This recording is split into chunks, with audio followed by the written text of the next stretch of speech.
টানা তৃতীয় মেয়াদে ভারতের প্রধানমন্ত্রী হিসেবে রোববার সন্ধ্যায় শপথ নেন নরেন্দ্র মোদী। এই অনুষ্ঠানে অংশ নিতে দিল্লির রাষ্ট্রপতি ভবনে যান ভারতীয় ধনকুবের গৌতম আদানি, মুকেশ আম্বানি, বলিউড তারকা শাহরুখ খান, অক্ষয় কুমার, দক্ষিণী সিনেমার সুপারস্টার রজনীকান্ত সহ কয়েক হাজার অতিথি। অনুষ্ঠানস্থলে বাংলাদেশের প্রধানমন্ত্রী শেখ হাসিনা সহ প্রতিবেশী দেশগুলোর অন্যান্য সরকার প্রধানরাও উপস্থিত ছিলেন। রোববার বাংলাদেশ সময় সন্ধ্যা 7:45 মোদীর শপথ গ্রহণ অনুষ্ঠিত হয়।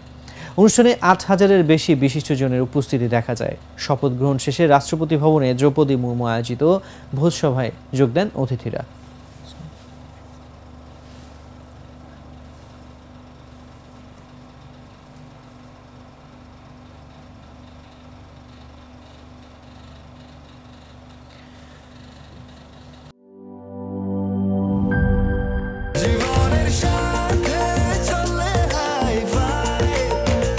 স্বাস্থ্যকর অল টাইম ফ্যামিলি কেক, সব সময় অল টাইম হেলদি লাইফ।